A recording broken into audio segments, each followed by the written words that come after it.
할렐루야. 자, 오늘도 요한계시록의 말씀을 우리가 함께 나누면서 우리 오늘 요한계시록 16장에 있는 말씀, 일곱 대접의 심판에 대한 말씀을 오늘 나누도록 하겠습니다. 자, 이 말씀 굉장히 중요한 말씀이죠.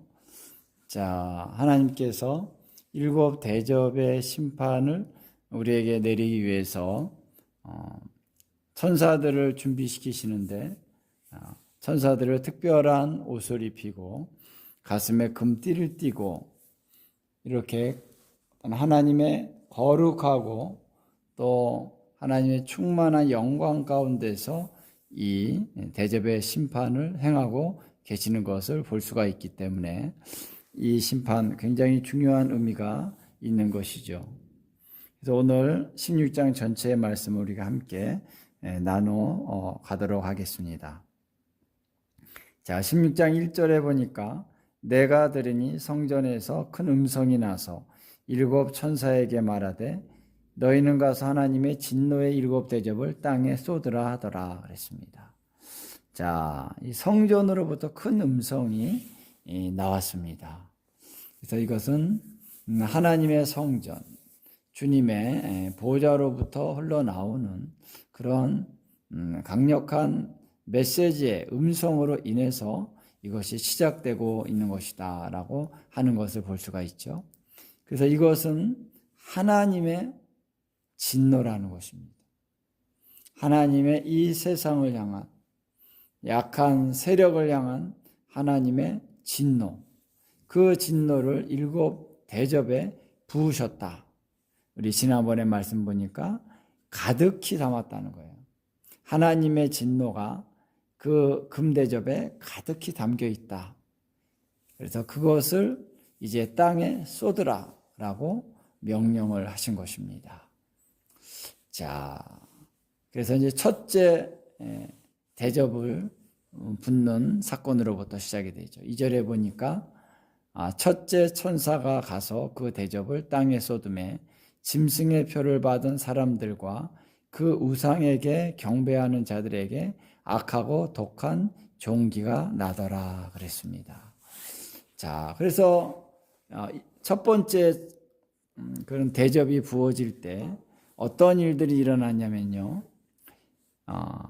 짐승의 표를 받은 사람들과 그 우상에게 경배하는 자들에게 어떠한 일들이 일어난다라고 하는 것을 얘기하고 있습니다.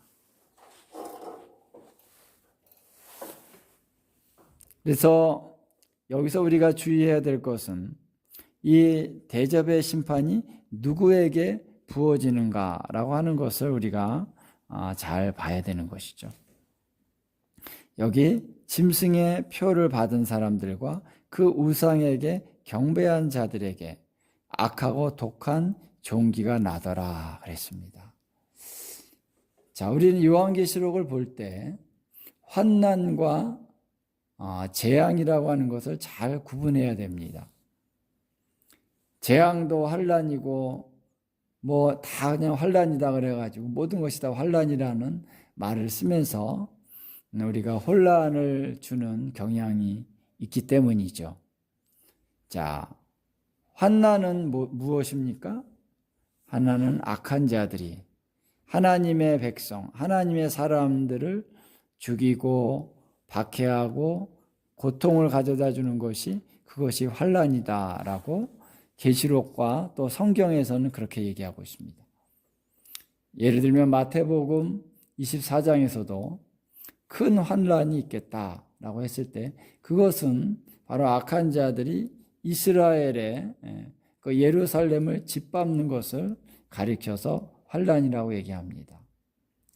그래서 우리가 계시록에서는 예루살렘 또 이스라엘만이 아니라 전 열방에서 하나님의 백성들을 박해하고 죽이고 하는 이런 모든 것을 계시록에서는 환난이라고 얘기한다라고 하는 것을 볼 수가 있습니다. 계시록은 좀 더 이제 전 열방의 차원까지 포커스를 맞추고 있습니다. 자, 그래서 이 마지막 때의 큰 환란이라고 하는 것은 바로 악한 자들이 성도들을, 이스라엘과 주 예수 그리스도를 진실하게 믿는 자들을 박해하고 혹은 죽이고 고통을 가져다 주는 것이 환란이다라는 것이죠. 자, 반면에 재앙이라고 나오는 것은 뭐냐면요, 하나님께서 약한 자들을 심판하시는, 그들에게 경계하고 고통을 주고 심판을 내리는 그러한 것들을 재앙이다라고 얘기하고 있는 것입니다. 그래서 7 대접의 재앙의 심판은 바로 악한 자들을 향한 것인데, 그 대상이 분명하게 나오고 있죠. 짐승의 표를 받은 사람들과 그 우상에게 경배하는 자들, 이들에게 악하고 독한 종기가 난다라고 하는 것입니다. 자, 그래서 이 악한 자들에 대한 이제 언급이 여기서 나오고 있는데요. 자, 그러면 이들은 어떠한 자들인가라고 했을 때 바로 계시록 13장 8절에 보면 이런 말씀이 있습니다. 죽임을 당한 어린 양의 생명책에 창세 이후로 이름이 기록되지 못하고 이 땅에 사는 자들은 다 그 짐승에게 경배하리라 그랬습니다. 자, 죽임을 당한 어린 양의 생명책에 기록되지 못한 자들, 자, 그들은 그러면서 이 땅에 사는 자들은 다 짐승에게 경배한다 그랬습니다. 그래서 하나님께서 생명책에 기록한 자들, 택하신 자들, 이들은 주님께서 보호하신다라고 하는 것입니다. 그러나 그렇지 않은 자들은 다 짐승에게 경배할 것이다 라고 얘기하고 있는 것이죠. 자, 그래서 오늘 우리가 여기서 하나님께서 심판하실 때 하나님은 당신을 경외하고 당신을 믿는 자들은 이 심판이 이르지 아니하도록 하나님은 보호하신다 그랬습니다. 할렐루야. 그것이 하나님의 정의, 하나님의 의로우심입니다. 하나님을 믿는 자들은 심판에 이르지 아니하게 하시는 것이 하나님의 의로움이시죠. 하나님의 언약이요, 하나님의 약속이요, 하나님의 선하심입니다. 자, 그래서 우리가 계시록 안에서도 분명히 하나님은 이 심판을 내리실 때 당신의 백성들은 보호하여 주신다라고 말하고 있는 것이죠. 그래서 이 7 대접의 심판을 내리실 때에 주를 신실하게 믿는 백성들은 어떻게 해요? 휴거되어져서 올라갔다라고 하는 내용들을 우리가 나눴습니다. 거기에 순교를 당한 영혼도 있을 것이고, 그리고 마지막까지 믿음을 지키며 남은 자들은 변화가 되어져서, 죽은 성도들은 부활하게 되고요. 남은 자들은 그 몸이 죽음을 맛보지 않고 변화되어져서 함께 들려 올라가서 공중에서 예수 그리스도를 맞이하게 되는 것이죠. 자, 그래서 그 휴거가 된 상태입니다. 그 다음에 7 대접의 심판을 하나님이 이 땅에 악한 자들에게 베푸신다라는 것이죠. 근데 그들이 이 땅에서 하나님의 심판을 받아야 되는 중요한 단서는 뭐냐면요, 짐승의 표를 받았다는 것이죠. 그 우상에게 경배하는 자들이다라고 하는 것입니다. 자, 그래서 이러한 자들에 대해서 하나님은 이제 심판을 내리기 시작한다라고 하는 것이죠. 자, 우리 애굽에서 이스라엘 백성들이 애굽의 그 10가지 재앙이 일어날 때에도 이스라엘 백성들은 보호를 받았습니다. 그리고 애굽의 그 하나님의 말씀을 듣지 않고 거역하는 바로와 그 백성들 가운데 엄청난 재앙이 떨어졌습니다. 여러분, 그래서 마지막 때의 재앙에 대해서 우리는 이 성격에 대한 분명한 이해가 있어야 되는 것입니다. 우리가 계시록을 보면서 막연하게 너무 두려워. 하나님이 왜 이렇게 사람을 이렇게 치시나? 이런 재앙을 왜 일으키시나? 하는 이 회의감 가운데 우리가 들어가서는 절대 안 됩니다. 잘 깨달아야 됩니다. 이것은 하나님의 심판이기 때문에 우리 예수님을 믿는 자들은 이 심판에서 어떻게 해요? 벗어나게 된다라고 하는 것이죠. 이 사실을 우리가 잘 알아야 됩니다. 왜 이러한 극심한 심판이 있게 되느냐? 이들의 악이 이제는 어떤 적정 수준에 도달했다는 것입니다. 돌이킬 수 없게 됐다는 것이죠. 그래서 이러한 악에 대해서 하나님은 마땅히 심판을 내리시는 정의로우신 하나님이시다라고 하는 것을 우리가 알 필요가 있는 것입니다. 자, 그러면서 우리가 이러한 질문을 할 수가 있습니다. 자, 그러면은 이제 예수님이 재림하실 때 이 악한 자들을 다 심판을 하십니다. 그래서 밤낮 쉼을 얻지 못하리라. 짐승의 우상에게 경배하고 짐승의 표를 받고 이런 자들은 하나님이 다 심판하십니다. 자, 그러면은 예수님이 재림하실 때 예수님을 믿는 사람들은 이제 휴거가 됐고, 그리고 예수님을 대적하고 이렇게 짐승의 우상에게 절하고 표를 받은 사람들은 다 멸망당했습니다. 그러면 이 땅에 누가 남아 있느냐? 그 외에 아무도 없지 않느냐? 근데 왜 그들이 예수님과 함께 다스린다고 얘기할까? 다스릴 사람들이 있어야지 다스리는 거 아니냐라는 얘기죠. 자, 그래서 우리가 성경의 내용을 자세히 우리가 알 필요가 있는데요. 남은 자들이 있다라고 하는 많은 구절들이 있다는 것을 우리가 알아야 될 줄로 믿습니다. 자, 요한계시록에 봐도 남은 자들이 있습니다. 자, 이 남은 자들은 누구냐면은 이제 휴거된 사람들은 첫째 부활에 참여한 자들이죠. 근데 첫째 부활에 참여하지 않고 또 그리고 죽은 자들도 있지만 이 땅에 남아있는 자들이 있다라고 하는 것을 우리가 잘 이해하는 것이 너무 중요합니다. 저 계시록 20장에 보면요.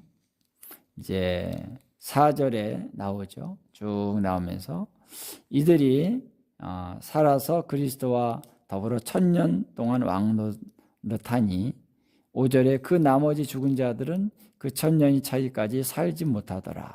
이는 첫째 부활이라. 이 첫째 부활에 참여한 자들은 복이 있고 거룩하도다. 둘째 사망이 그들을 다스리는 권세가 없고 도리어 그들이 하나님과 그리스도의 제사장이 되어 1000년 동안 그리스도와 더불어 왕노릇하리라. 이렇게 나오잖아요. 그래서 여기에 첫째 부활에 참여하지 않고 살아남아 있는 자들이 있다라는 언급이 없습니다. 죽은 자들에 대한 언급은 있죠. 그러나 살아있는 자들이 있다라는 언급이 없기 때문에 그러면은 어떻게 다스리느냐 이런 어떤 퀘스천을 우리가 가질 수가 있는 것입니다. 그러나 계시록의 말씀을 계속 읽다 보면요.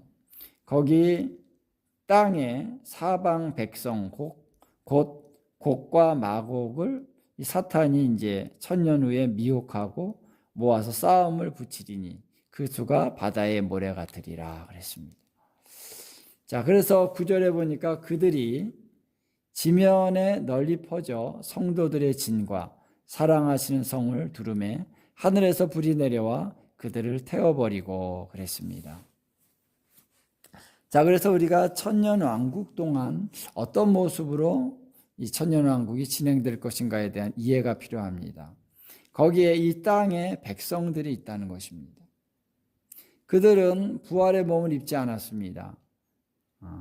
그들이 존재한다는 것이죠. 근데 그들 중에서 이제 사단이 천년 후에 그 옥에서 노임을 받아서 그 다음에 미혹을 한다는 것이죠. 그래서 사방 백성국 곧 곡과 마곡을 미혹했다.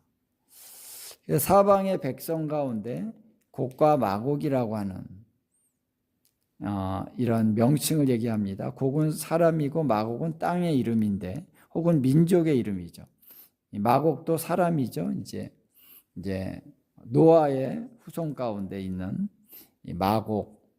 마곡인데 그 마곡을 따라서 난 자들이 마곡의 어떤 이제 민족이 됐죠.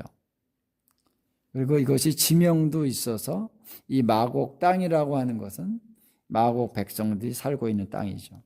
이제 곡이라고 하는 것은 마곡 족속들 가운데 왕을 얘기하는 것입니다.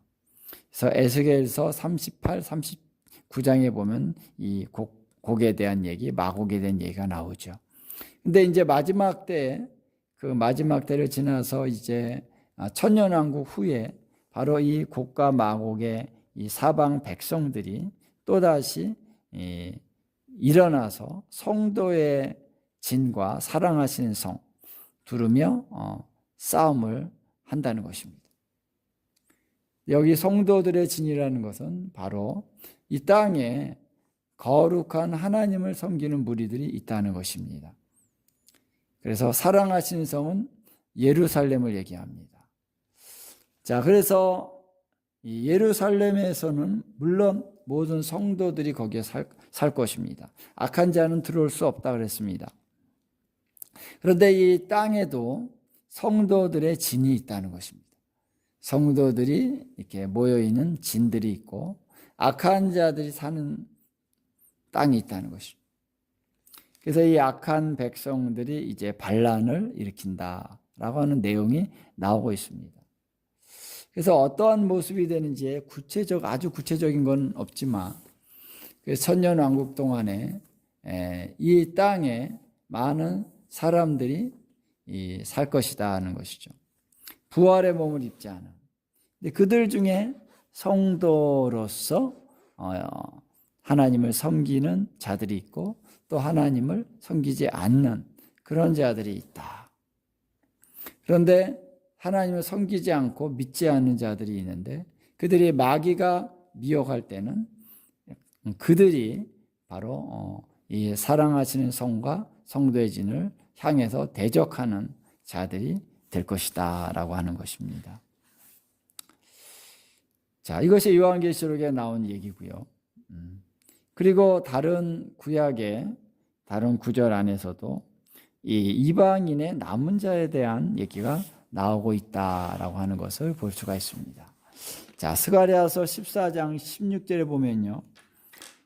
자, 예루살렘을 치러 왔던 이방인들 중에 그랬습니다. 자, 예루살렘을 치러 온 내용이 14장 2절부터 쭉 나옵니다. 그리고 요엘서 3장에도 나오고요. 그래서 또 요한계시록 19장에도 나오죠. 예루살렘을 치러 왔던 그 이방인들이 예수님과 또 거룩한 자들 통해서 그들이 전멸당하는 심판을 받게 됩니다. 그것이 19장에 나오는 내용이죠. 그런데 그들 중에 남은 자가 있다라는 거예요. 그들은 예수님이 재림하신 이후에도 남아있다, 살아있다는 것입니다. 그래서 그 남은 자들이 해마다 올라와서 그 왕 만군의 여호와께 경배하며 초막절을 지킬 것이라 그랬습니다. 자, 그래서 그때에 멸망당하지 않고 남아있는 남은 자들이 이방인들 중에 열방에 있다 얘기하고 있죠. 그들은 초막절마다 경배하기 위해서 예루살렘으로 올라오게 된다라고 하는 것입니다. 자, 그런데 천하만국 중에서 그 왕 만군의 여호와께 경배하러 예루살렘에 올라오지 아니하는 자는 비를 내리지 아니하는 재앙을 주신다 그랬습니다. 자, 비가 오지 않으면은요, 뭐 얼마나 어렵습니까? 그 나라가 가뭄이 들고 또 먹을 것이 없게 되고 여러 가지 어려움이 겪을 수밖에 없게 되는 것이죠. 그래서 이 천년왕국의 시기에 우리 주님은 바로 이러한 일을 하신다라고 하는 구절이 분명하게 나와 있다라고 하는 것입니다. 자, 그래서 이 천년왕국에 대한 얘기가 이사야서나 또 요엘서, 스가랴서, 또 에스겔서 이런 다른 여러 구절들 가운데 나와 있습니다. 그래서 천년왕국 때는 이제 부활의 몸을 입은 자들은, 첫째 부활에 동참한 자들은 예수님과 함께 통치하는 위치에 있게 되는 것이고요. 그리고 많은 사람들이 있는데 이방인들 중에 남은 자가 있고, 그래 그들도 이제 갈리는 것이죠. 성도와 또 하나님을 믿지 않은 거룩하지 않은 자로 갈리게 됩니다. 그리고 그 중에 이스라엘의 남은 자들도 있다라고 하는 것이죠. 자, 여기서 볼 때에 이제 처음에 이 이스라엘과 이방인 중에 남은 자들은 하나님의 생명책에 기록된 자들이다 그랬습니다. 그래서 그들은 짐승에게 절하지 않고 경배하지 않는다. 그러나 그들 중에 부활의 몸을 입은 자들이 있고요, 부활의 몸을 입지 않은 우리와 같은 그런 자연인들이 있다. 그런데 그들이 생명책에 기록되어 있다라고 하는 것이죠. 그들은 구원을 받습니다. 구원을 받을 것입니다. 생명책에 기록되어 있습니다. 그러나 이제 그들 중에서 이제 자녀들을 낳는다는 것이죠. 1000년 동안 자녀들을 낳고 그러면요, 인구가 얼마큼 되겠습니까? 전쟁이 일어나서 사람들이 죽거나 그러지 않는다면 인구가 엄청 많아질 것이고, 이 천년왕국 시대는 아마 사람들이 굉장히 오래 산다고 볼 수 있습니다. 노아 홍수 이전의 시대의 사람들은 1000년간을 살았잖아요. 거의 1000년 동안 살았죠. 그런 사람들이 있죠. 안 그런 사람도 있겠지만, 그래서 이 천년왕국 시대에는 많은 사람들이 굉장히 오래 살 수 있기 때문에 그 인구가 엄청나게 많아질 것이다 라고 하는 것을 우리가 예상할 수가 있습니다. 그래서 우리가 자녀들을 낳았는데 그 자녀들 중에서 하나님을 대적하는 자들이 이제 태어나게 되는 것이죠. 비록 짐승의 우상에게 경배하지 아니하고 그리고 그 짐승의 표를 받지 않았습니다. 하나님께서 보호해 주셨습니다. 근데 그들이 자녀들을 낳았을 때 결코 모든 사람들이 다 선하게 하나님을 잘 믿는 사람들이 될 수 없을 수도 있다는 것이죠. 왜냐하면 그들의 몸은 어쨌든 아담으로부터 내려온 그 몸인 것입니다. 아직 부활의 몸을 입지 않았습니다. 어쨌든 그 몸은 아직 부패하고 타락한 영향력이 그대로 남아있는 것이죠. 그들이 자녀들을 낳고 낳았을 때 그러한 현상이 일어날 수밖에 없는 것이죠. 마치 노아와 또 세 아들이 함께 구원을 받고 또 며느리들 해가지고 8명이 구원을 받았죠. 그러나 얼마 가지 않아서 이 땅에 또 악한 자들이 일어나고 이 사람들이 부패하고 타락했습니다. 노아가 얼마나 좀 하나님을 경외한 자입니까? 하나님 앞에 당대 완전한 자입니다. 그러나 노아의 아들들은 구원을 받았지만 이제 그 밑에 대로 내려가면서 악한 자들이 태어나게 됐다라고 하는 것을 알 수가 있는 것입니다. 자, 그 다음에 이스라엘의 남은 자들이 있다라고 하는 성경의 구절들이 계속 나오고 있는 것을 우리가 한번 찾아보겠습니다. 이사야 4장 2절과 3절 한번 보겠습니다. 자, 이사야 4장 2절 3절.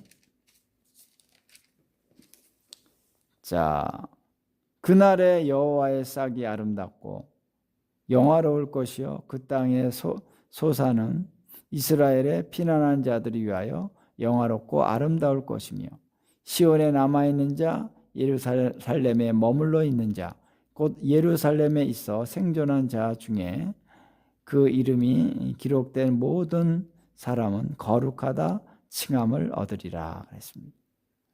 자, 여기에 보면요 이스라엘에 피난한 자가 있다라고 하는 것입니다. 그래서 이스라엘이 큰 환란이 일어나고 많은 사람들이 죽임을 당한 일이 있다는 것입니다. 그래서 스가랴서 13장에 보면은 3분의 2가 죽는다 그랬습니다. 근데 3분의 1이 남는다. 이따가 스가랴서를 한번 읽어보고요. 그래서 피난한 자가 있고요. 시온에, 그들 중에 시온에 남아있는 자, 예루살렘에 머물러 있는 자, 예루살렘에 있어서 생존한 자가 있다는 것입니다. 자, 흩어져서 많은 지역으로 흩어져서 다시 포로로 돌아온 자도 있지만 예루살렘에 남아있는 자가 있다. 그들은 거룩하다라고 이사야서가 얘기하고 있습니다. 자, 그래서 남은 자가 있다는 것입니다. 그 다음에 우리가 요엘서 2장 32절 그리고 3장 1절을 보면요. 자, 2장 32절 누구든지 여호와의 이름을 부른 자는 구원을 얻으리니 이는 나 여호와의 말대로 시온산과 예루살렘에서 피할 자가 있을 것이며 나오죠. 자, 이 마지막 순간에 하나님이 말씀하신 대로 시온산과 예루살렘에서 피할 자가 있겠다 그랬습니다. 자, 아까 이사야 4장 2절 3절의 말씀과 동일한 내용입니다. 그리고 남은 자들이 또 있다. 그래서 나 여호와의 부름을 받을 자가 있다. 여기서 이제 원문을 보면은 이것이 딱 구분이 됩니다. 시온산과 예루살렘에서 피할 자, and 그리고 나 여호와의 부름을 받을 남은 자들이 있다. 이렇게 얘기하고 있습니다. 그러면서 3장 1절로 넘어가면서 왜냐하면 이런 단어가 나와요. 왜냐하면 영어로 그 for라는 단어가 있죠. 영어로 for라고 하는 그런 접속사가 있습니다. 이거는 왜냐하면 이런 뜻입니다. 그래서 3장 1절에 보니까 그날 곧 내가 유다와 예루살렘에 사로잡힌 자를 돌아오게 할 그때에. 그래서 이 원문을 보면요. 왜냐하면 그날 그때에 내가 유다와 예루살렘에 사로잡힌 자들을 돌아오게 할 것이다. 이렇게 얘기하고 있습니다. 그러니까 이 유다와 예루살렘에 사로잡힌 자들은 바로 사로잡혀 갔다는 것이죠. 그래서 광야로나 다른 나라로 사로잡혀 간 그 자들을 주님이 어떻게 해요? 다시 돌아오게 할 것이기 때문에 나 여호와의 부름을 받은 남은 자들이 있다라고 얘기하는 것입니다. 이것이 그래서 구분이 되는 것입니다. 시온산과 예루살렘에서 피한 자들은 시온산과 예루살렘에서 어떤 그 땅을 지키고 있는 거예요. 환란이 오고 핍박이 오면 그들이 싸우고 있다는 것입니다. 그들이 피해 다니고 있다는 것입니다. 그래서 어쨌든 예수님이 다시 오실 때 시온산과 예루살렘에서 피하여 남아있는 자들이 있고요. 그리고 흩어져서 포로로 잡혀가서 광야나 이런 곳에서 다시 돌이킴을 받은 그런 남은 자들이 있다. 이 두 가지의 종류의 남은 자가 있다는 것을 알 수가 있습니다. 자, 이해되시죠? 자, 아모스서 9장 11절 12절에 보면 이 남은 자에 대한 얘기가 이제 나오고 있는데요. 자, 아모스서 9장 11절 12절 우리가 잘 아는 말씀이죠.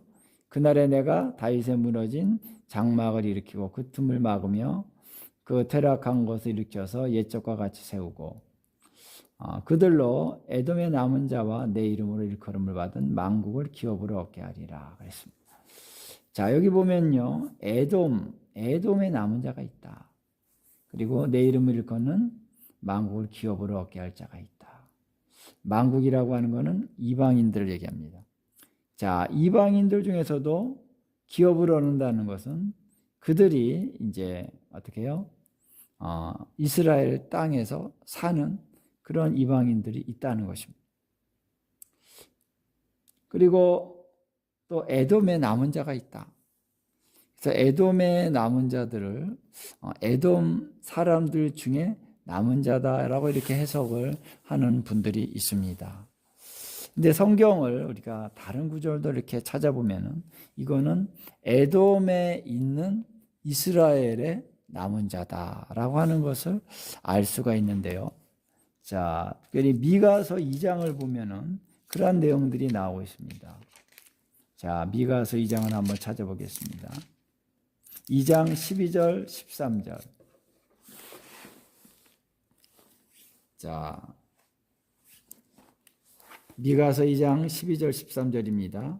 야곱아 내가 정령이 너희 무리를 다 모으며 내가 정령이 이스라엘의 남은 자를 모으고 이스라엘의 남은 자가 나오죠.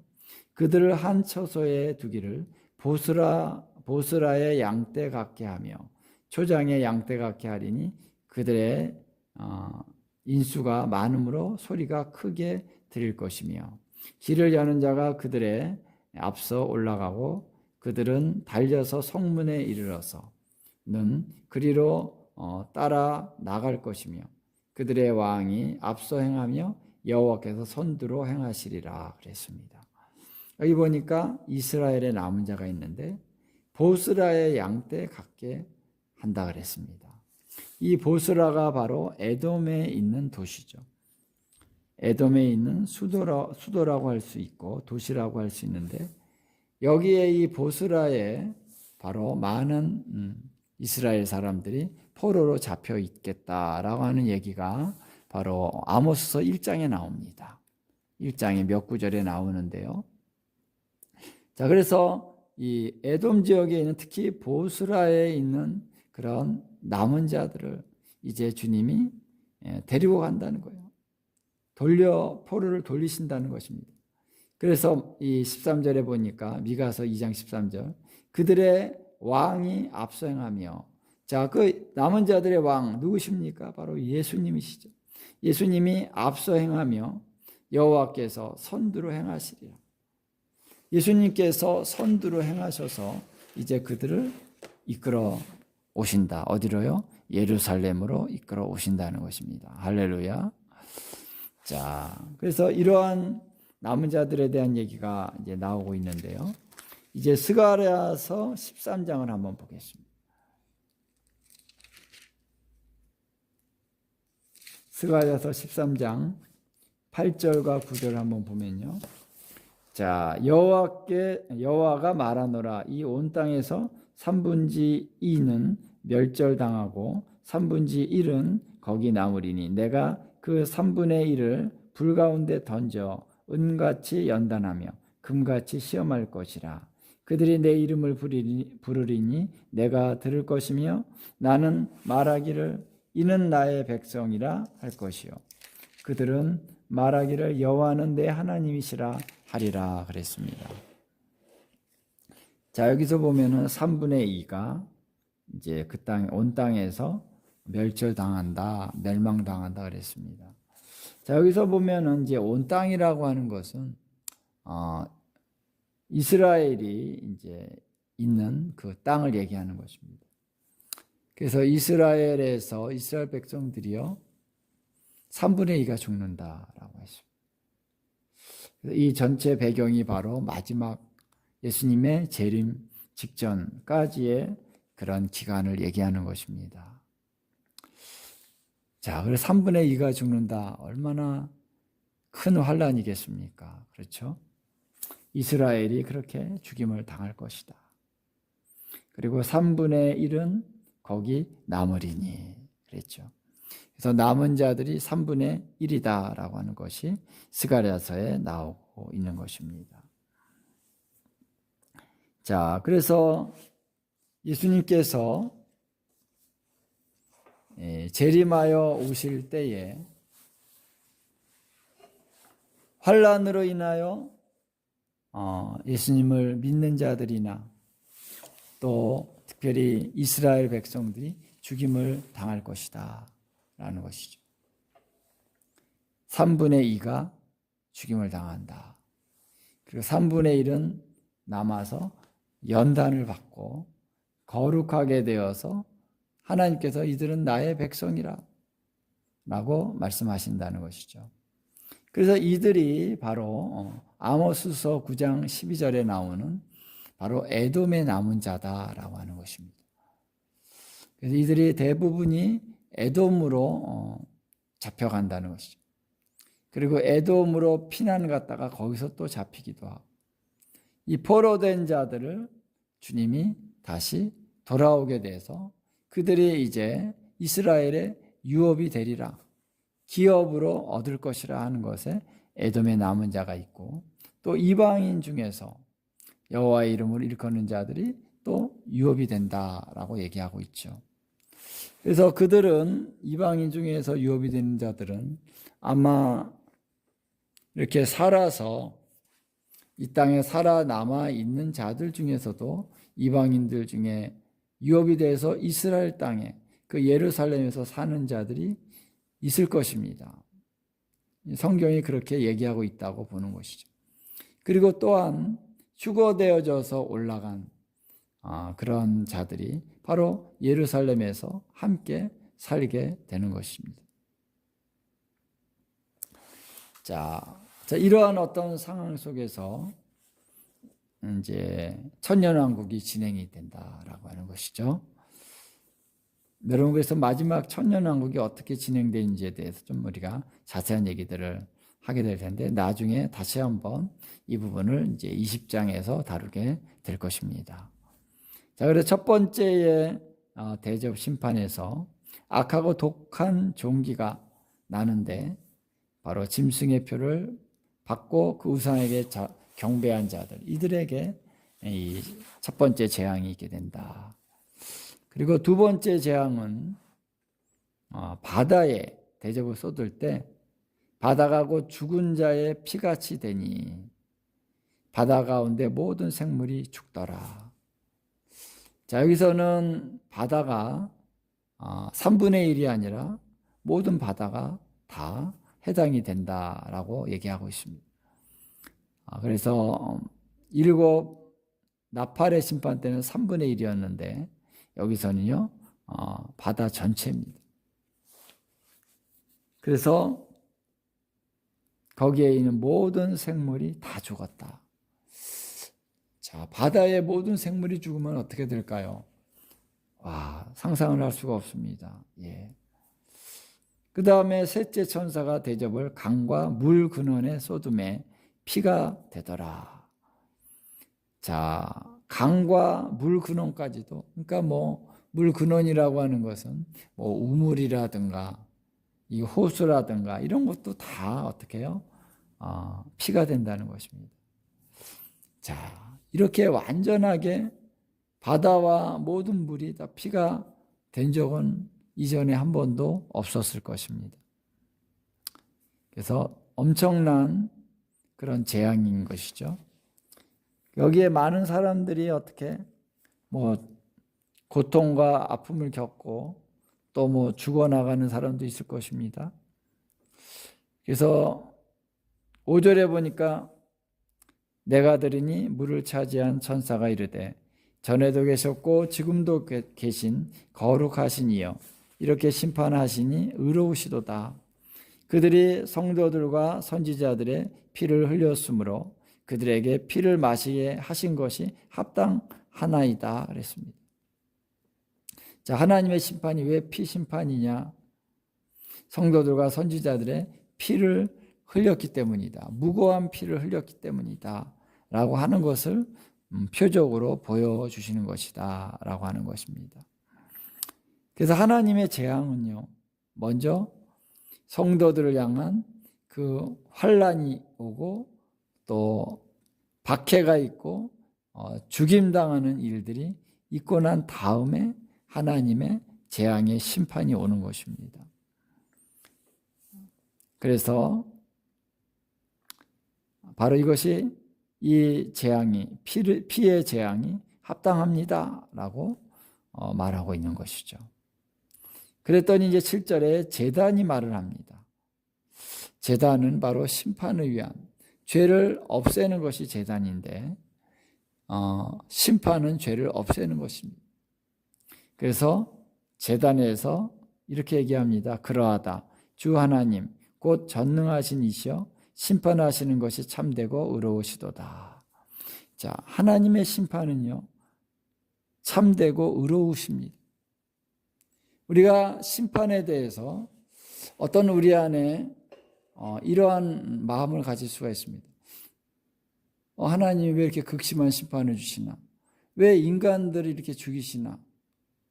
이런 우리 안에 어떤 쓴뿌리와 원망이 있다는 것은요, 하나님의 의로우심과 하나님의 공의를 인정하지 않는 마음이 있는 것입니다. 여러분, 물론 이 심판이 있을 때, 재앙이 올 때 너무나도 극심하고요, 처참합니다.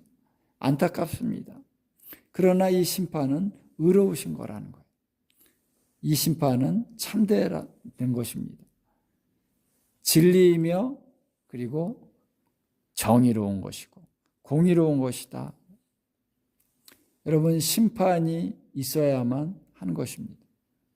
심판이 어느 때 있느냐라고 하는 것에 차이가 있는 것이지 심판은 반드시 있게 된다라고 하는 것입니다.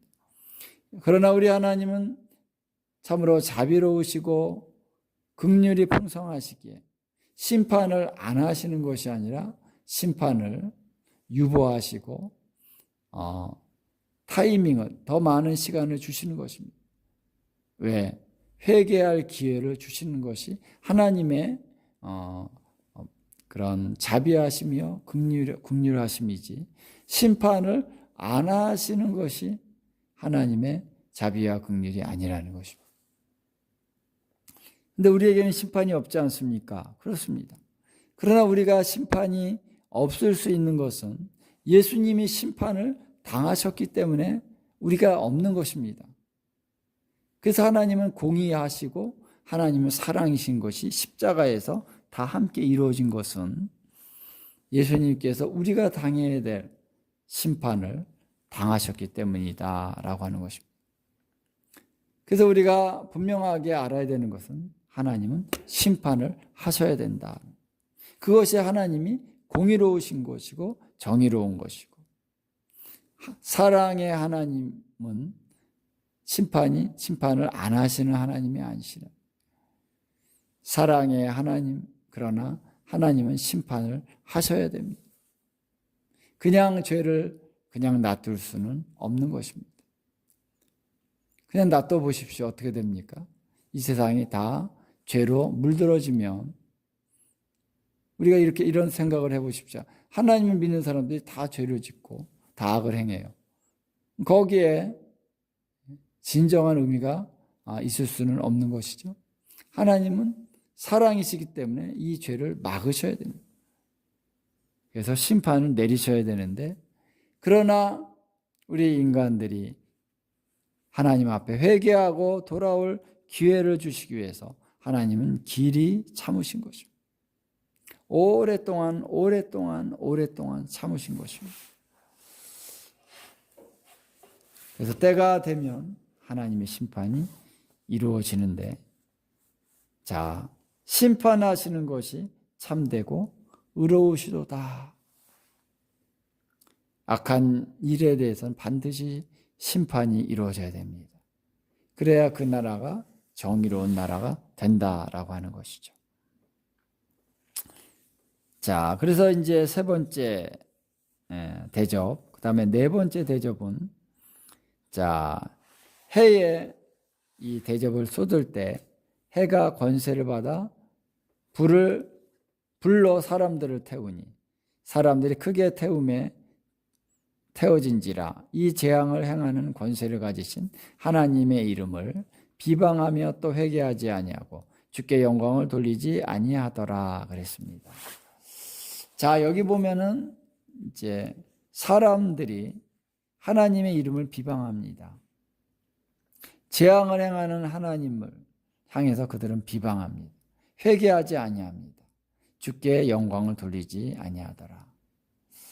자, 이 마지막 때 큰 재앙 가운데 하나님은 여전히 회개할 기회를 주신다라고 하는 것입니다.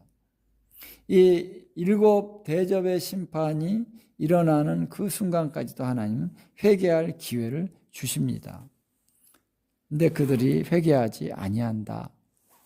하나님의 이름을 비방한다. 그래서 여러분, 우리가 고난을 당할 때, 우리가 어려운 일을 당할 때 우리의 마음이 하나님을 향해서 겸손해져야 됩니다. 하나님 왜 이렇게 나에게 어려움을 주십니까? 왜 하나님 왜 이렇게 나에게 아픔을 주십니까? 이런 쓴뿌리가 충만한 이러한 반응이 우리 가운데 여전히 있을 수 있습니다. 이것을 우리가 사로잡아서 복종시켜야 됩니다. 이러한 원망이 우리 가운데 일어날 때 이것을 복종시키고 이것을 죽음에 처하게 하고 하나님 앞에 자신을 낮추면서 하나님, 나의 죄를 용서해 주십시오. 내가 이러한 어떤 고난 가운데, 고통 가운데 있는 내 안에 어떤 죄가 있다면 그 죄를 회개케 하여 주십시오. 낮아지게 해 주십시오. 겸손해지게 해 주십시오 하고 하나님 앞에 회개로 나가야 될 줄로 믿습니다. 그러한 자들에게 복이 있을 것입니다. 그러나 회개하지 아니하고 하나님의 이름을 비방하면 이제는 영원한 멸망으로 가게 되는 것이다 라고 하는 것입니다. 자, 그래서 이제 해가 그동안은 어두워지고 이런 것은 있었습니다. 해가 어두워지고 3분의 1에 해가 이제 또 가려지고, 그러나 여기서는요, 해가 완전히 이 불로 사람들을 태우는 그러한 어떤 역할로 돌변합니다. 우리에게 따뜻함과 또 풍요로움과 광합성을 하면서 식물들이 그 어떤 그런 열매를 맺게 하는 이런 아름다운 그러한 역할을 했던 해가 이제는 사람들에게 재앙으로 역사한다라고 하는 것이죠. 여러분, 여름에 우리가 날씨가 더우면 얼마나 힘듭니까? 막 힘들고 막 여름에 불쾌지수가 높다 그러죠. 그런데 이 해가 막 사람들을 태워요. 사람들이 화가 나는 것은 당연한 것이. 우리가 거기에 있어서 이제 회개하는 자세가 필요한데, 이제 여기 사람들은 바로 이들이 짐승의 표를 받고 그 우상에게 경배하지 아니한 자들이라고 말할 수 있는 것입니다. 그래서 하나님 앞에 겸비한 자들이 있습니다. 남은 자들이 있습니다. 그리고 남은 자들 외에 다른 사람들은 다 짐승의 우상에게 경배하고 있는 자들입니다. 그러니까 이들에게 이러한 재앙이 오고 있다라고 하는 것입니다. 그래서 이것을 하나님이 이 짐승의 세력들에게 하나님 해를 가하시는 것입니다. 그들의 세력을 무너뜨리시고 그들의 그 사람들에게 하나님 심판을 내리시는 것입니다. 자, 이런 엄청난 재앙이 있고 나서 이제 5째 천사가 그 대접을 짐승의 왕자에 쏟을 때 그 나라가 곧 어두워지고 사람들이 아파서 자기 혀를 깨물고 아픈 것과 종기로 말미암아 하늘의 하나님을 비방하고 그들의 행위를 회개하지 아니하더라 그랬습니다. 자, 그래서 하나님의 이 진노의 대접을 짐승의 왕자에 쏟았다 그랬습니다. 자, 그러면 짐승의 왕자가 뭡니까? 이렇게 우리 생각해 볼 수 있습니다. 뭡니까? 이거는 바로 적그리스도라고 하는 그 짐승이 보좌가 있다는 것입니다. 그리고 그의 나라, 왕국이 있다는 것입니다. 킹덤이 있다는 것입니다. 그래서 여러분, 우리 적그리스도에 대해서 제가 또 전에도 한번 말씀드렸습니다만, 이 마지막 때에 나타나는 이 적그리스도는요, 바로 하나의 왕국을 통치하는 왕입니다. 어느 나라의 왕일까? 어느 지역의 왕국일까? 우리가 나중에 그것에 대해서도 이제 말씀을 나누겠습니다만, 이 땅에 있는 어떤 왕국이 있다는 것이죠.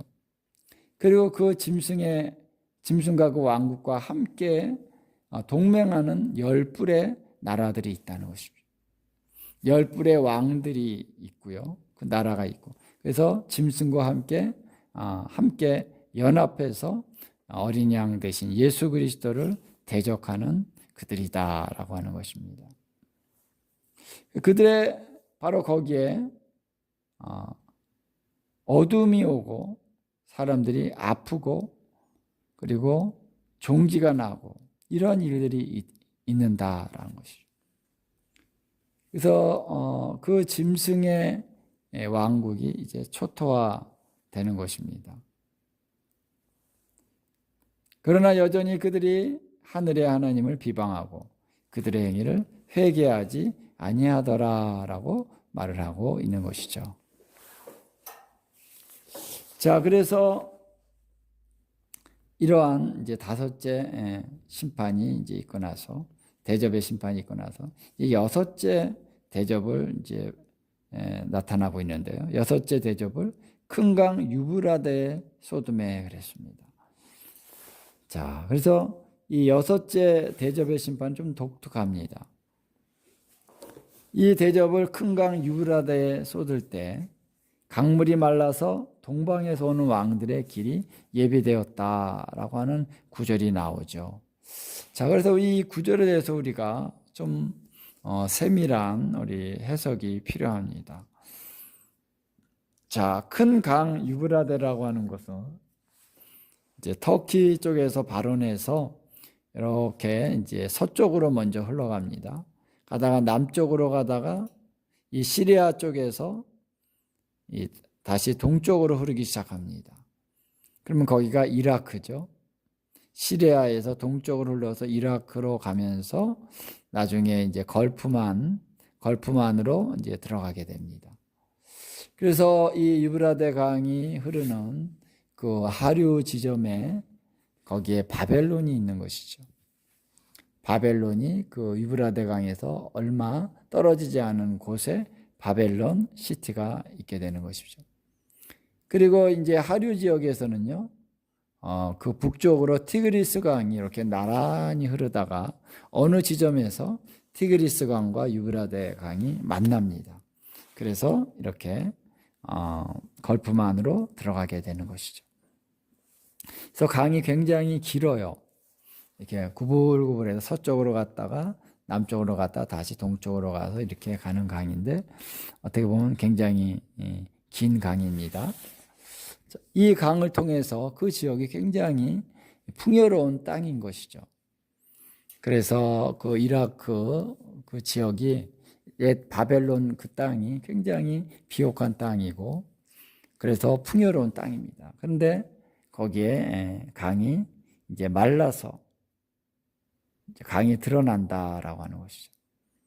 그래서 그 이유는 동방에서 오는 왕들의 길이 예비되었다 그랬습니다. 그래서 여기 동방이라고 하는 말은 정확한 의미가 아니고요. 동쪽에서 왕들이 온다 이렇게 보는 것이 좀 더 정확합니다. 동방이라고 이제 얘기할 때는 동쪽에 있는 어떤 왕들이다라고 하는 의미가 있을 수 있는데요. 그냥 동쪽에서 오는 왕들이라고 하는 것은 어느 지역을 이제 쳐들어가는 자들이 동쪽에 있지 않지만 어쨌든 그 길이 저 북쪽일 수도 있습니다. 북쪽일 수도 있지만 이제 내려와서 이 유브라데를 건널 때는 동쪽에서 이렇게 건너기 때문에 이제 동쪽이다라고 말하는 의미가 더 정확할 수 있다라고 하는 것이죠. 자, 그래서 이 동쪽에서 오는 왕들이 과연 누구를 가리키느냐? 우리가 그동안은 자연스럽게 13절 이하에 보면 온 천하의 왕들이 이제 하나님을 대적하기 위해서 그들이 이제 아마겟돈으로 모인다라고 하는 내용이 나오고 있죠. 그러니까 아마겟돈으로 모이는 왕들은요, 온 천하에서 모인다 그랬습니다. 동쪽만이 아니라 온 천하라고 하는 것은 동서남북을 얘기한다고 볼 수 있는 것이죠. 자, 그래서 성경은 이스라엘 땅이 온 땅의 중심에 있다 이렇게 얘기하고 있습니다. 에스겔서 38장에 보면 그렇게 나와요. 땅의 중심, 거기가 이스라엘입니다. 그러니까 열방에서 이스라엘로 올 때 동서남북에서 다 오게 되는 것이죠. 그래서 온 천하의 왕들이 아마겟돈으로 모인다 그랬습니다. 그렇기 때문에 특별히 동쪽에서 오는 왕들은 이 유브라데 강의 방해를 받기 때문에 강이 이제 이렇게 말라서 그 길을 내줬다라고 얘기하는 것도 맞는 말입니다. 틀린 말은 아니에요. 그러면은 왜 서쪽, 북쪽, 남쪽에 오는 왕들은 특별히 이렇게 다른 언급이 없을까? 그러한 질문도 할 수 있는 것입니다. 저는 이 구절을 놓고 좀 제가 계시록을 보면서 그동안은 그냥 이렇게 쉽게 온 천하의 왕들 중에서 동쪽에서 오는 왕들 이렇게 이제 생각을 했습니다만, 이제 나중에 우리가 17장을 한번 보면서 좀 더 우리 한 번 더 얘기를 하겠습니다만, 자 17장 16절에 보면 이러한 구절이 나와요. 자, 한번 우리 같이 한번 읽어봅시다.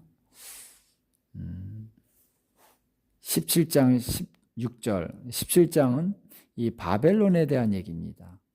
음녀 바벨론에 대한 얘기인데, 자 16절에 보면은 내가 본 바 이 열불과 짐승은 음녀를 미워하여 망하게 하고 벌거벗게 하고 그의 살을 먹고 불로 아주 사르리라 그랬습니다.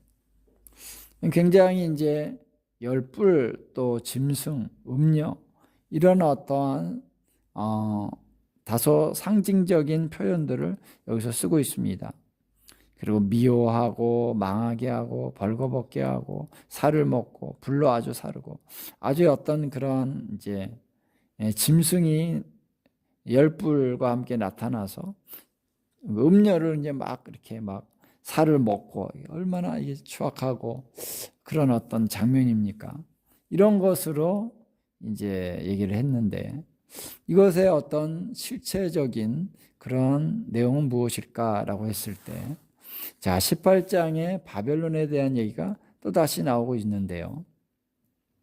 바벨론이 하루 동안에 망할 것이다 이렇게 얘기하고 있습니다.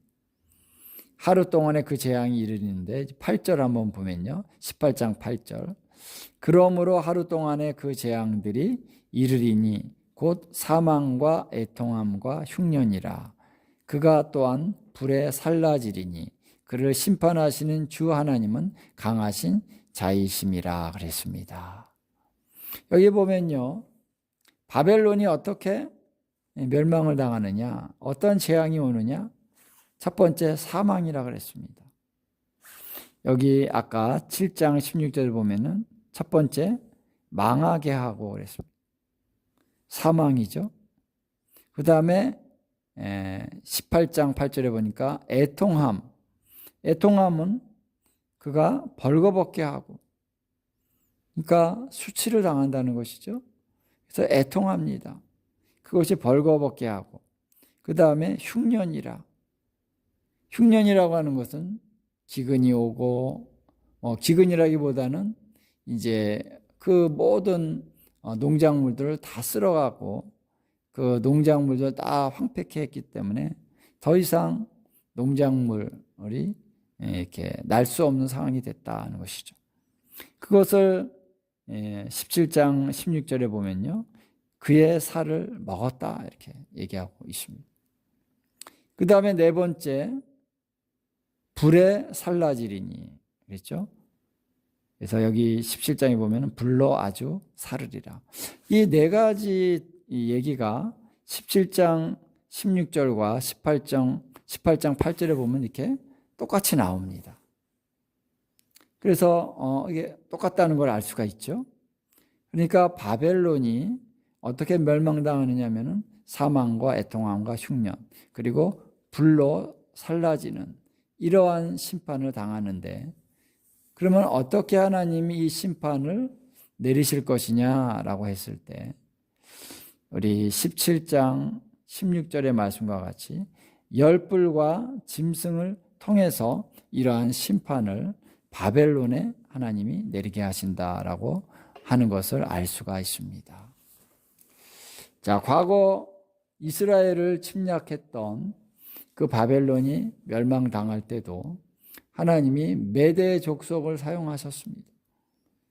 메대 족속을 사용하셔서 그 메대 족속이 바벨론을 초토화시켰습니다.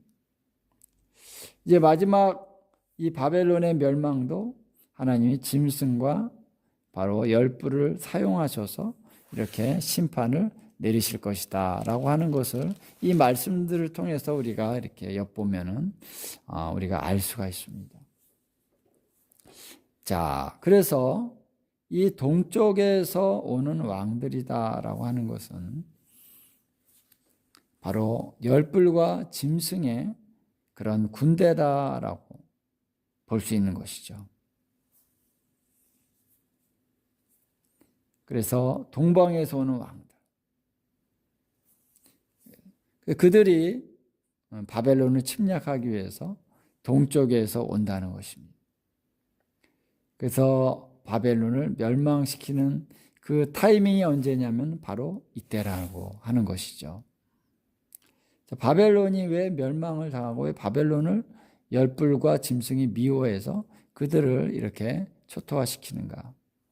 그 이유에 대해서 어떤 정치적이고 전략적인 얘기들은 우리가 정확하게 알 수는 없습니다.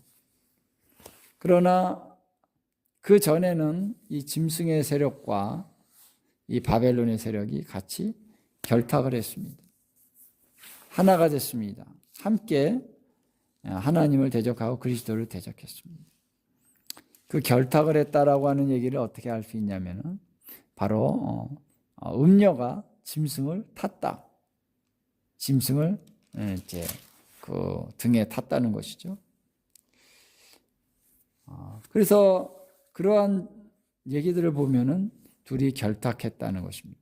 그러나 어느 시점에서 짐승과 그 열불이 음녀를 미워해서 완전히 이렇게 멸망시켰다라고 하는 것입니다.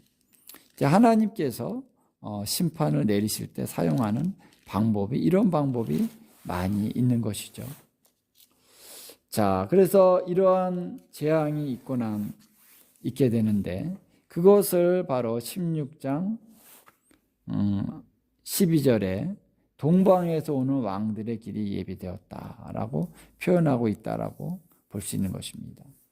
이게 첫 번째와 뒤에 나오는 내용은 이 서로 다른 내용일 수 있는 것이죠.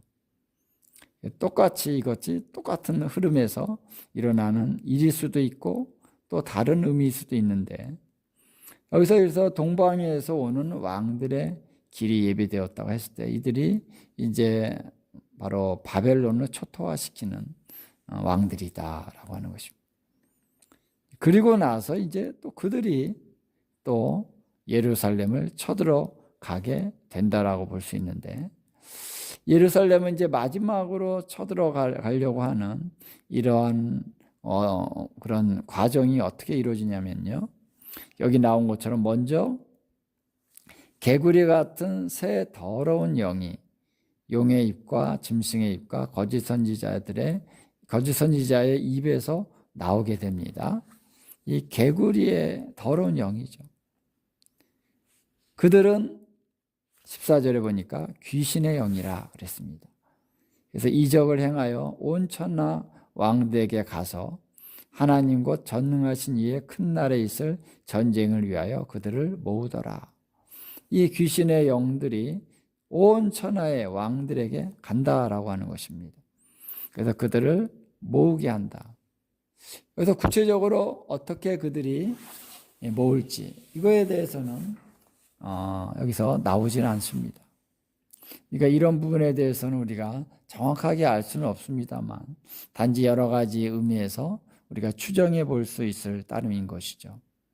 그러나 어쨌든 이들은 귀신의 영이고 미혹한다는 것입니다.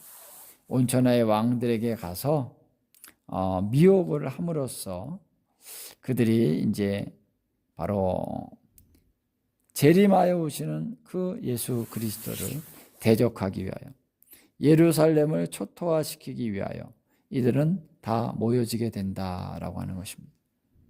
요즘도 보면은 이란이라고 하는 나라는 예루살렘을 완전히 이스라엘을 완전히 다 쑥대밭으로 만들겠다 이런 이런 선포들을 계속하고 있는 거죠. 그래서 핵무기를 만들어서 바로 그 땅을 완전히 초토화시키려고 지금 계획을 꾸미고 있습니다. 그러나 하나님께서 지금 막아주고 계시는 것이죠. 이건 아직 때가 아니다. 그래서 온 천하의 왕들이 이제 예루살렘을 완전히 점령하기 위해서 거기에 유대인들, 이스라엘 백성들을 완전히 없애기 위해서 이들이 몰려 들어오는 것입니다. 그래서 온 천하의 왕들에게 가서 하나님 곧 전능하신 이의 큰 날에 있을 전쟁을 위하여 그래서 예루살렘으로 모였을 때 바로 전능하신 하나님과 한판의 전쟁을 그들이 생각하면서 모인다는 것이죠. 실상은 전쟁이라고 하기는 어렵습니다. 그냥 일방적으로 심판을 당하는 것입니다. 그들은 전쟁하기 위해서 오지만 그러나 하나님은 그들을 심판하시는 것입니다. 그래서 그들을 모아옵니다. 그래서 어디로 모읍니까? 바로 아마겟돈이라는 곳으로 모인다.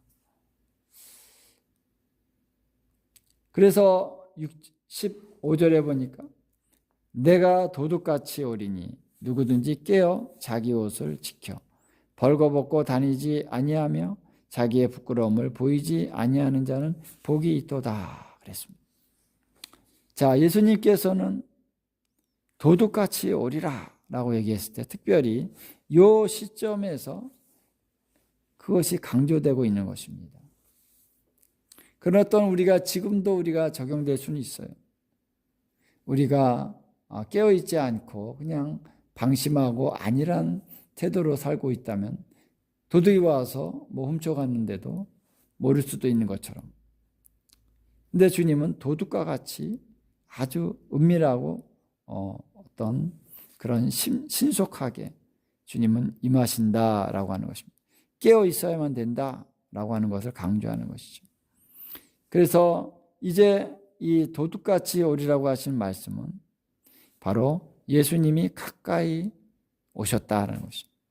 이 땅으로 곧 내려오실 것이다. 그래서 깨어 있어야만 이 온 천하의 왕들과 함께하는 그 대열에 들어가지 않을 수 있다는 것입니다.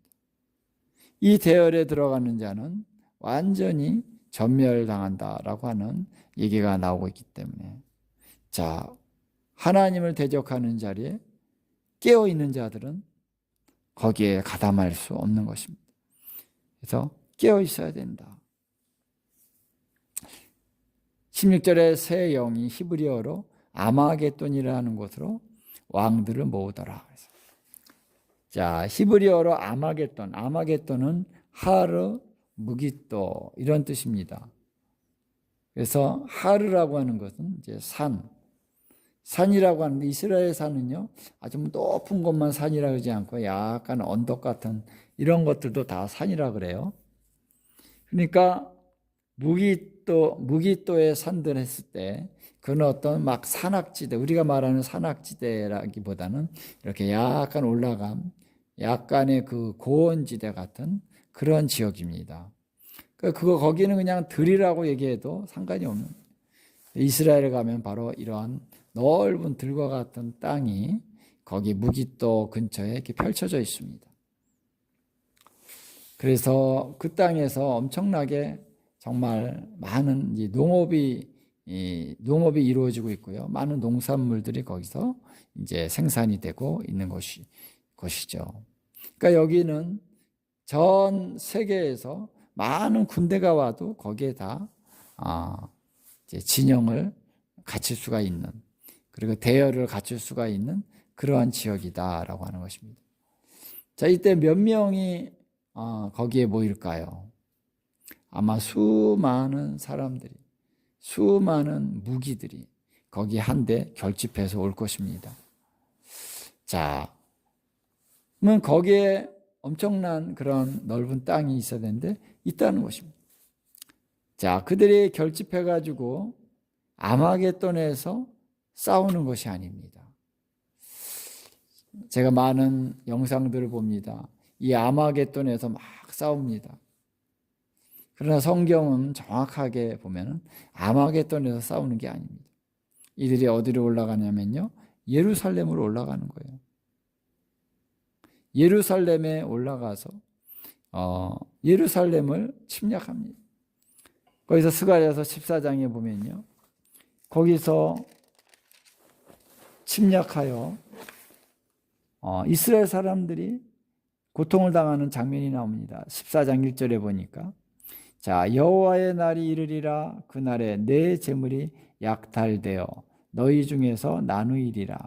내가 열국을 모아 예루살렘과 싸우게 하리니 성읍이 함락되며 가옥이 약탈되며 부녀가 욕을 보며 성읍 백성이 절반이나 사로잡혀 가려니와 남은 백성은 성읍에서 끊어지지 아니하리라. 자, 여기 보니까요, 성읍이 함락이 된다고 그랬습니다. 그래서 함락에 대해서 많은 사람들이 잡혀가고 죽임을 당하고 이런 일이 일어난다라는 것입니다. 그러나 여기 남은 백성이 있다 그랬죠. 성읍에서 끊어지지 아니하리라. 여전히 남은 백성이 있습니다. 이 얘기는 뭐냐면 완전히 함락되기 직전이라는 것입니다. 자, 그런데 그때에 바로 재림하시는 주님이 오셔서 감람산에 발을 딱 디디실 때 감람산이 쫙 갈라집니다. 동서로 갈라지고 하나는 북쪽으로 하나는 남쪽으로. 그러면서 그곳을 통해서 바로 당신의 백성들이 도망갈 수 있도록 길을 열어 놓으신다는 내용이 스가랴서 14장에 나오고 있는 것이죠.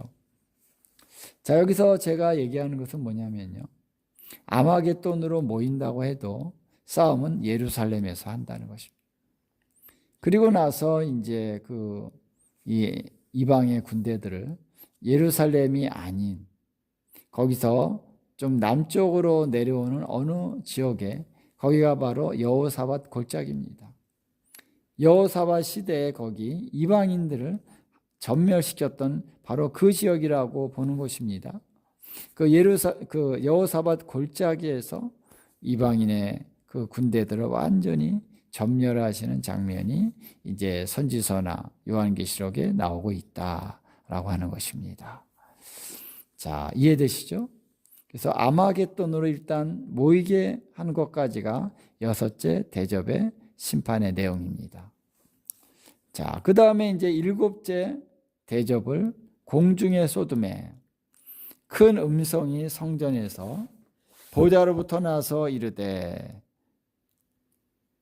자, 되었다. 이제 다 됐다는 것입니다. 이제 그때가 이르렀다라고 선포하시는 내용이 나옵니다. 자, 그래서 7째 그런 대접의 심판이 있을 때 적그리스도와 거짓 선지자는 여러 왕들과 함께 어디 있습니까? 아마겟돈에 있다는 것입니다. 아마 여기서 이제 예루살렘으로 진격해 들어갈 수도 있죠. 그래서 성경에 보니까 아마 이들이 7째 대접의 심판이 있을 때는 예루살렘으로 침략해 들어간 상황이라고 볼 수가 있습니다. 제가 요한계시록 11장을 해석하면서 그때 두 증인이 이제 죽임을 당했을 때에 큰 그런 지진이 일어나서 두 증인이 이제 죽임을 당했다가 이제 올라간 후에, 승천한 후에 큰 지진이 일어나서 그 예루살렘 그 근처 성이 10분의 1이 무너지고 지진에 죽은 사람이 7천이다 그랬습니다. 이 지진이 바로 일곱째 대접의 심판에서 일어나는 이 지진일 수 있다라고 얘기했습니다. 자, 큰 지진에 대해서는 또 6장에서 나옵니다만, 자, 여기 보면은 두 증인이 사역 기간이 끝나고 나서 그 일이 일어났지 않습니까?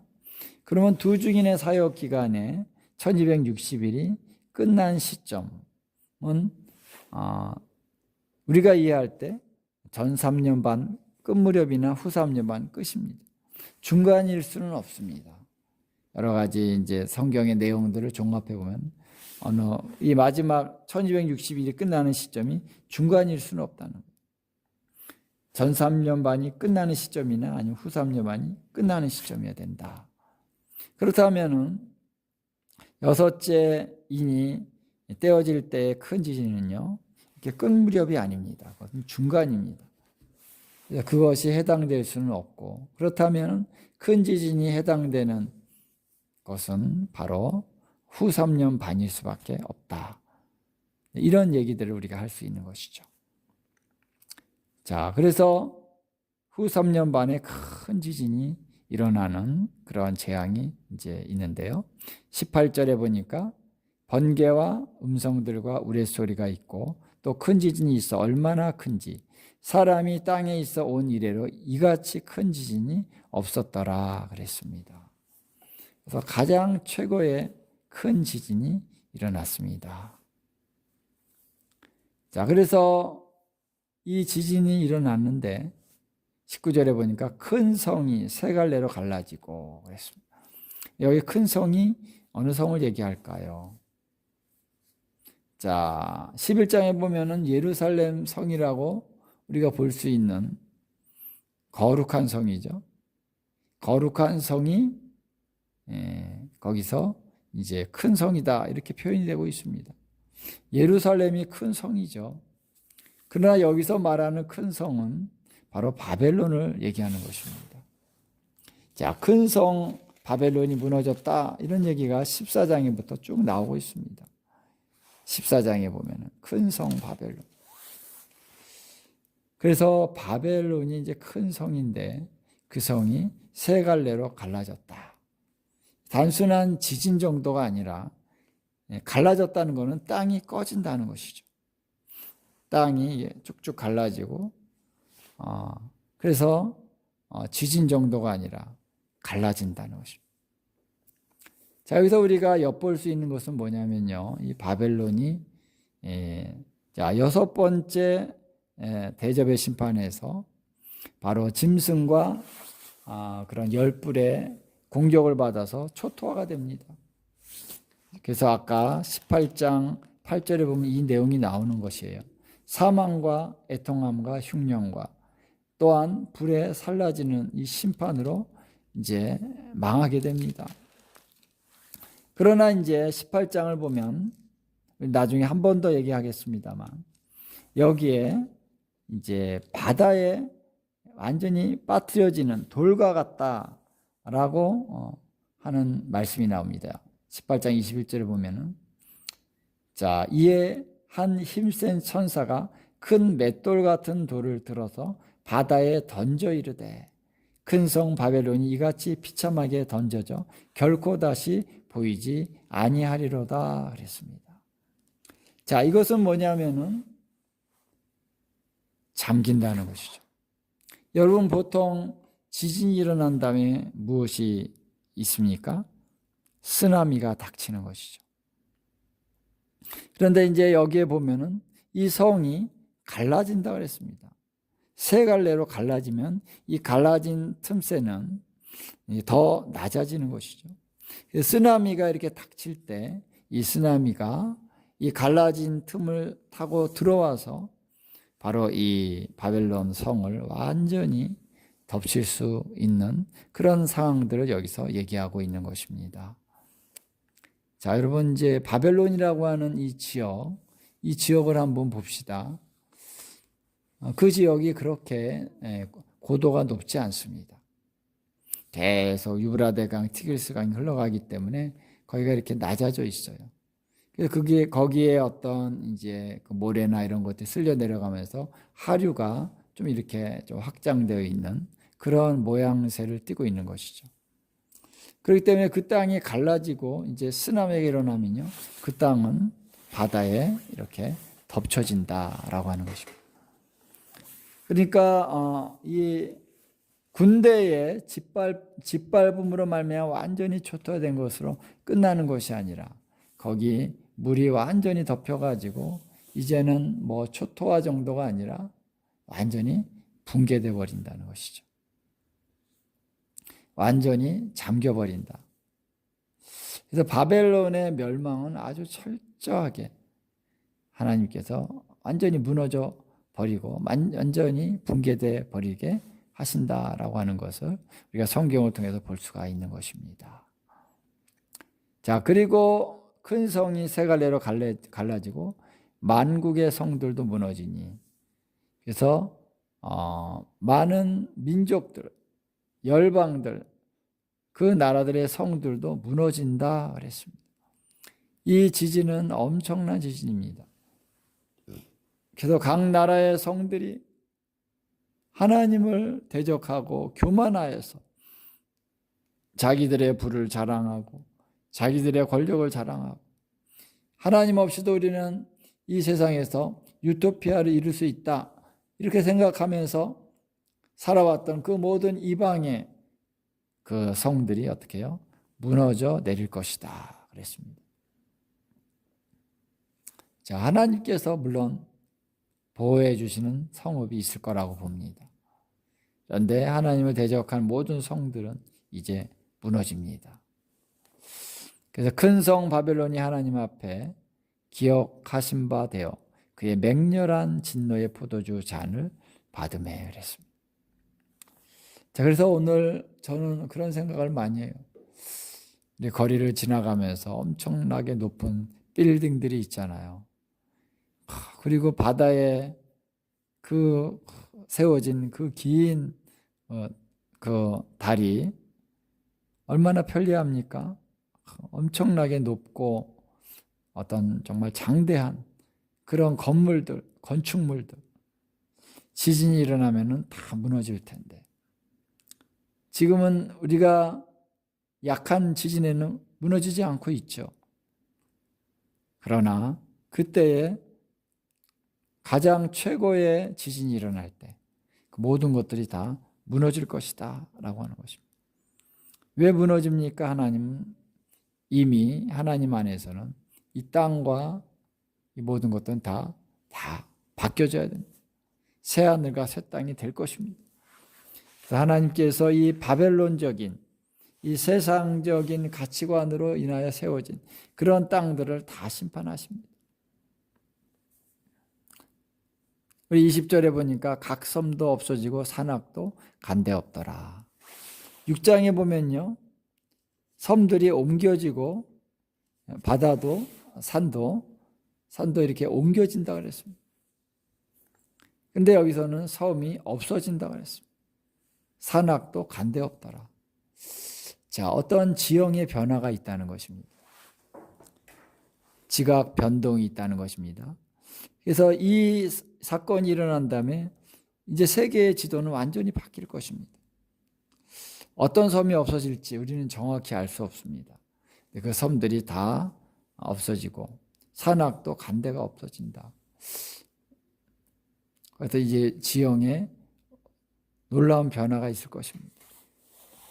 그리고 무게가 한 달란트나 되는 큰 우박이 하늘로부터 사람들에게 내린다 그랬습니다. 달란트는 약 60kg 정도 된다는 것이죠. 그러니까 여러분 우리 남자분들 보통 우리 좀 건강하게 날씬하게 사는 사람 60kg 정도 되잖아요.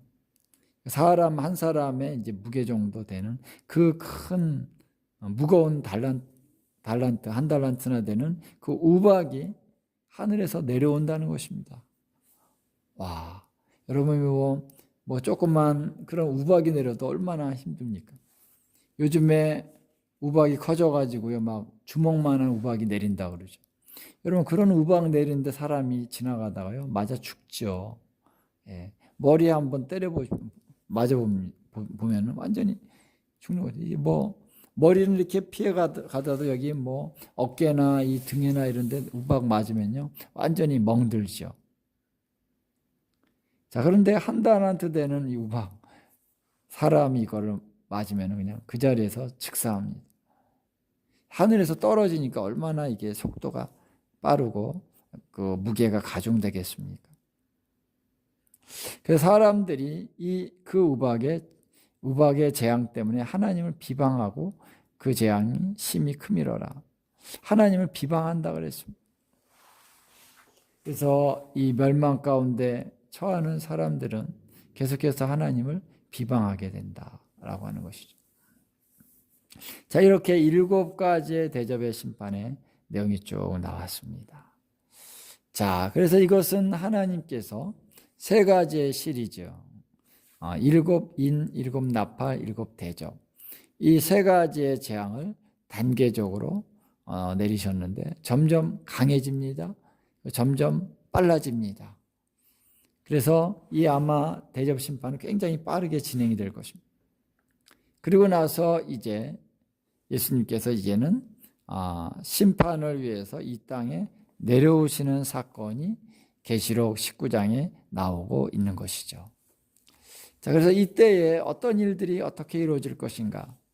계시록은 우리들에게 분명히 계시를 내려주고 있습니다. 이거를 잘 우리가 분별하고 또 해석하고 이것들을 이렇게 다른 구절들과 또 비교해보고 할 때 바로 이때에 어떠한 일들이 일어날지에 대한 어느 정도의 그림이 우리 가운데 펼쳐질 수 있는 것이죠. 자, 이것은 한마디로 말하면은 하나님의 수준인 것입니다. 영광의 차원인 것입니다. 하나님의 심판은 영광스러운 차원이죠. 우리가 상상할 수 없었던, 우리가 감히 생각할 수 없었던 일들이 이제 이 땅에 일어날 것입니다. 이 하나님의 심판입니다. 이것이 왜 상징이고 이런 일들은 왜 안 일어날 것이라고 얘기합니까? 하나님의 심판이 그렇게 약합니까? 아니에요. 하나님의 심판은 우리의 차원을 훨씬, 우리의 생각을 훨씬 넘어서는 크고 광대하고 놀라운 것입니다. 이런 일들은 분명히 일어난다고 바로 계시록이 우리들에게 말해주고 있는 것입니다. 어느 한 구절도 그냥 단지 상징적이라고 하는 그런 뉘앙스가 풍기는 구절은 없습니다. 다 일어난다는 그러한 모습으로 이 말씀이, 메시지가 전해지고 있습니다. 구체적으로 나오고 있습니다. 그래서 우박이 내려오는데 한 달란트가 된다. 분명하게 그 달란트 무게까지도 여기서 나오고 있는 것은 이것은 구체적인 그런 사건이다라고 하는 것을 얘기해 주고 있는 것이라는 것이죠. 자, 그래서 이제 16장에 나오는 7 대접의 심판은 어떤 의미가 있냐면 예수님이 이제 이 땅에 내려오시기 직전에 바로 이 사건이 있다라고 하는 것입니다. 그래서 주님이 이 땅의 악의 세력들을 완전히 이제 초토화시키고 심판하시기 전에 7가지의 재앙을 내리시는데, 물론 그 전부터 계속 재앙을 내려오셨습니다. 이것은 뭐냐면 바로 어떻게 보면 공중전이라고 할 수 있습니다. 여러분 전에도 보면 우리가 전쟁을 보면요, 지상군이 들어가기 전에 먼저 공군이 가서 타격을 합니다. 미사일이 날아갑니다. 그래서 초토화시킨 다음에 그 다음에 지상군이 들어가야지. 그러지 않고 먼저 지상군이 들어가는 경우는 거의 없습니다. 그렇게 하지 않습니다. 왜? 그렇게 그냥 지상군이 그냥 확 들어가 버리면은 거기에서 많은 피해가 있을 수 있기 때문에 우리는 전쟁을 할 때 반드시 먼저 공중전을 하게 되는 것이죠. 자, 그래서 이 16장은 바로 하나님의 그런 전쟁에 있어서 공중전으로 이 지상의 악의 세력들을 다 초토화시키는 것입니다. 그 다음에 이제 예수님께서 이 지상으로 내려오셔서 이제 직접적인 심판을 가하게 되는 것이다 라고 하는 것입니다. 그리고 예루살렘으로 들어가셔서 그분이 바로 왕이 되실 것입니다. 할렐루야. 이런 놀라운 역사들이 앞으로 올 것인데 우리가 기도해야 될 줄로 믿습니다. 준비되어져야 될 줄로 믿습니다. 함께 기도하겠습니다. 하나님 아버지, 참으로 감사드립니다. 우리 하나님께서 이제 우리에게 이 마지막 때 주님이 행하신 놀라운 일들을 알게 해주시니 감사드립니다. 오늘 우리가 깨어나게 해주시옵소서. 이때를 준비하게 해주시옵소서. 주님은 반드시 이 모든 악한 세력들을 심판하실 것입니다.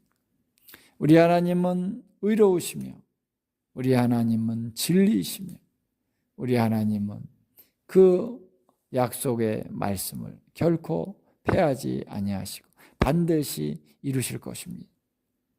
그래서 하나님 이 모든 악을 심판하시고 주님을 경외하는 의로운 자들을 주님이 구원하사 이들과 함께 통치하고 다스리시는 역사가 있게 될 것입니다. 주여, 오늘 우리가 깨어나게 해주십시오.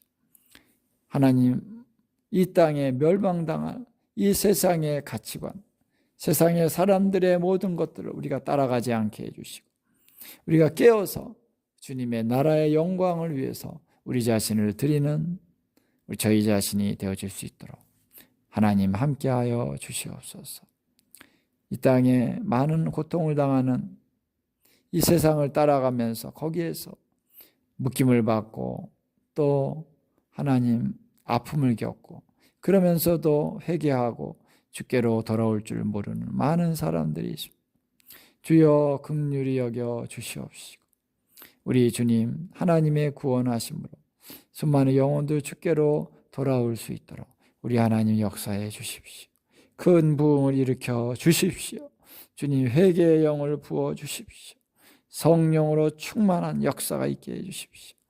그래서 회개하고 주님께 돌아와서 주님의 백성으로서 영원한 구원을 얻는 하나님의 백성들 될 수 있도록 역사해 주십시오. 주님 감사합니다. 이 일을 이루실 주의 이름을 찬양드리며 예수님의 귀하신 이름으로 기도합니다. 아멘.